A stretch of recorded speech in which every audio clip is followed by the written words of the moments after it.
Our next speaker is Carolyn Leckie, and Carolyn has also had a very productive and active life. She used to be a midwife, she was a trade unionist, she's a former socialist MSP and anti-war campaigner, and she is here tonight representing Women for Independence. Please welcome Carolyn Leckie.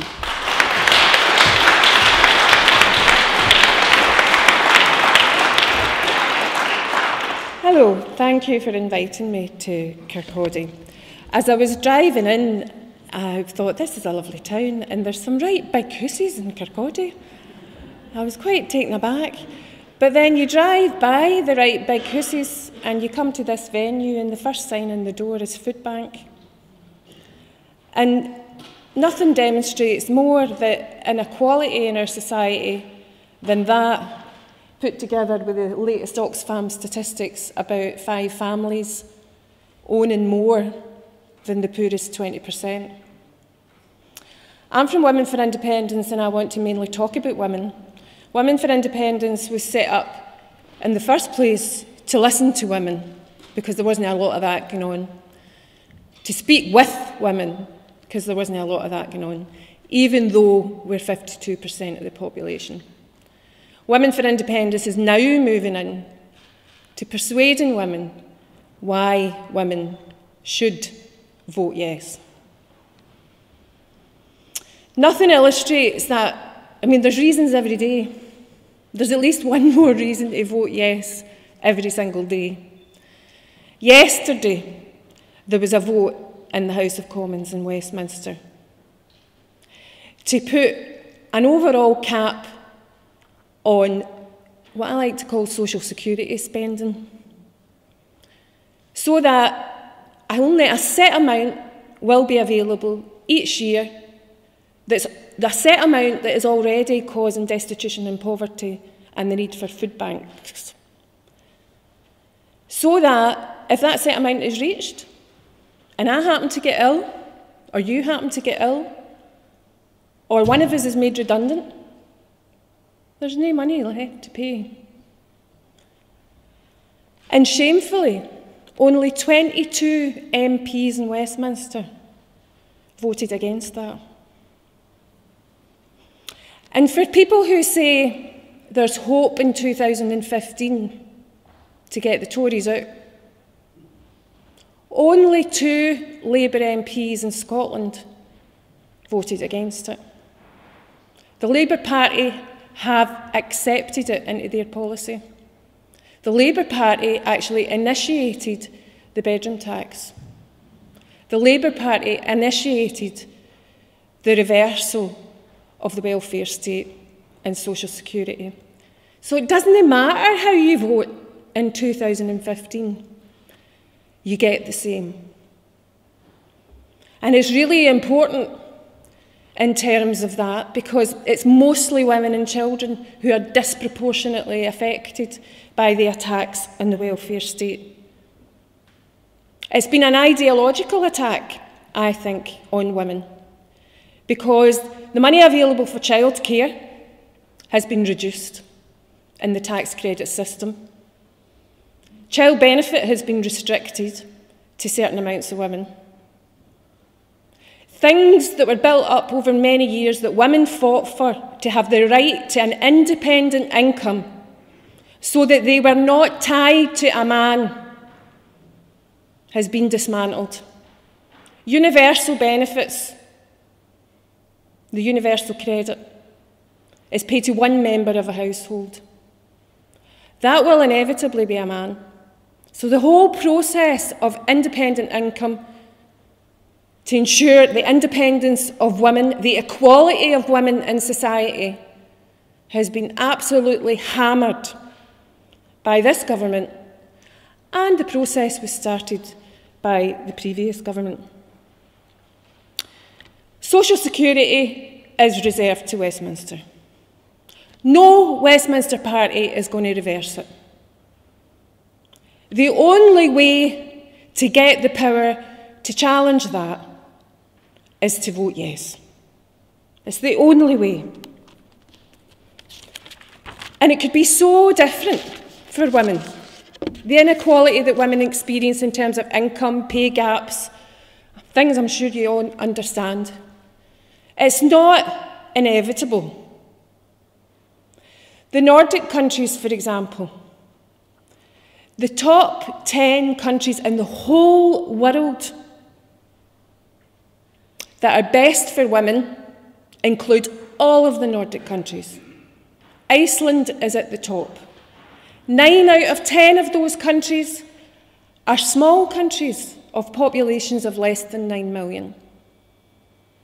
And if they can do it, we can do it. And when I look at Westminster with 22% women, no plans to have any proportional representation, no plans to address the gender inequality in Westminster, and the alternative of the Scottish Parliament, which does have proportional representation, which isn't perfect in terms of gender representation, but is better.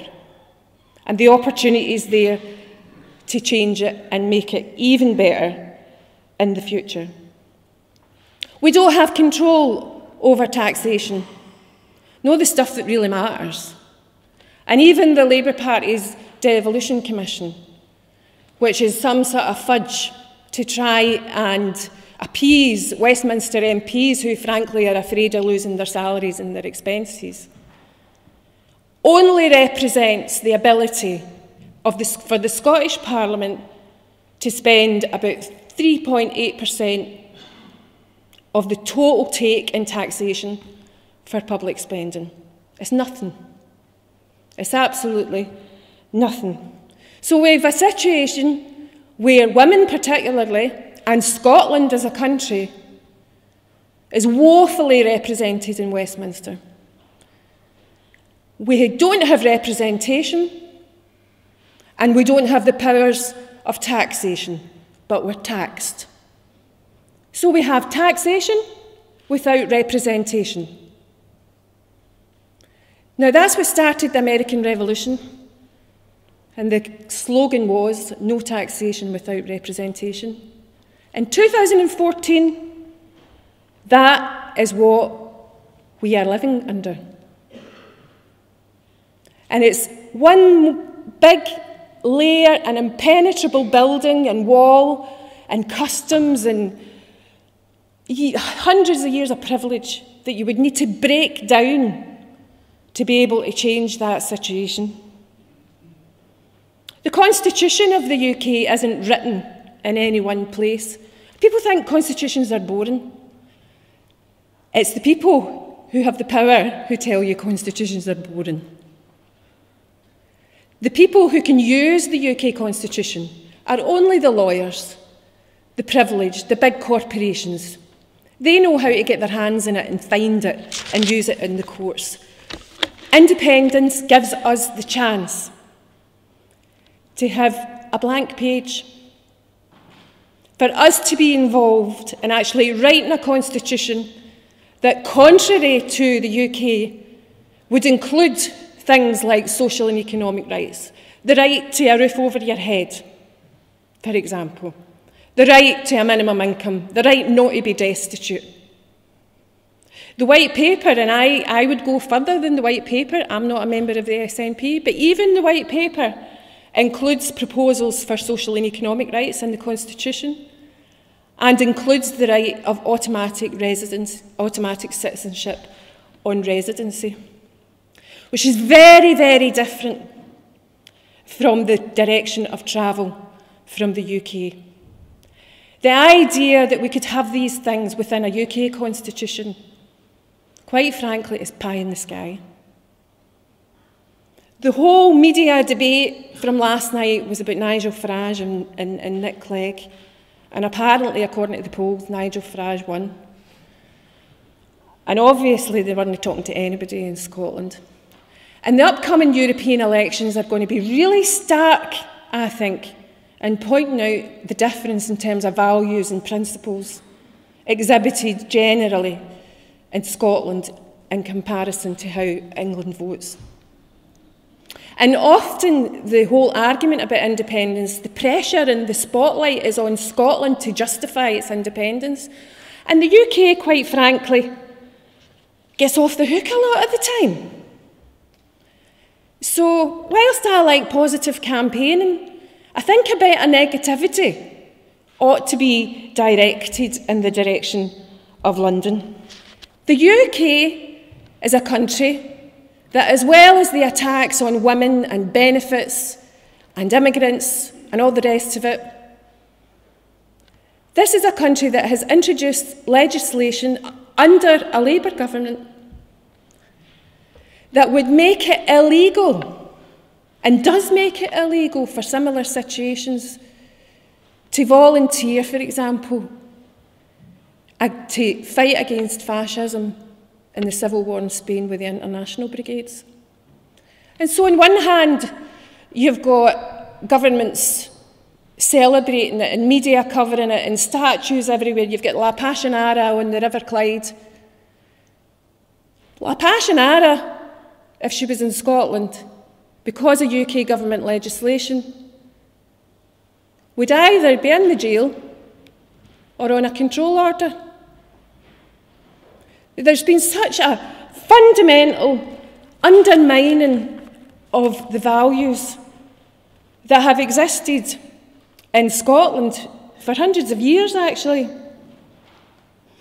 And another thing that needs to be spelled out, I think, you probably all know this about what's reserved and what's within the Scottish Parliament powers. Everything I've talked about so far, terrorism legislation, benefits, taxation, are all within the realm of Westminster. Company law that would inhibit the likes of Innes at Grangemouth from up in sticks and leaving just in the whim of one man is Westminster. Employment legislation, and equalities legislation, which might give women the opportunity of having better legislation to actually enforce equal pay, that would give people the opportunity to reverse the anti-trade union laws and take solidarity action for the likes of Innes, which would be the only thing that would work in those circumstances now. That power is with Westminster. And some people say that, well, it would be good if we had a wee bit more devolution. But it's not up to us to say what we would like. We don't get the chance to have a shopping list of the additional powers we would like. All of the things that people in Scotland say in public attitude surveys that they think the Scottish Parliament should have control over, none of them are on offer. Employment legislation, equalities legislation, company law, taxation, all of these things are with Westminster, and not one single party with power at Westminster is proposing to devolve that to Scotland. We can't ask for it. We can't take it. They can only give us it. That's not democracy. Now, for Women for Independence, how we go about persuading women and listening to women is really, really important to us. As Mike referred to, there's a huge movement across Scotland. There is a gender gap in support for independence.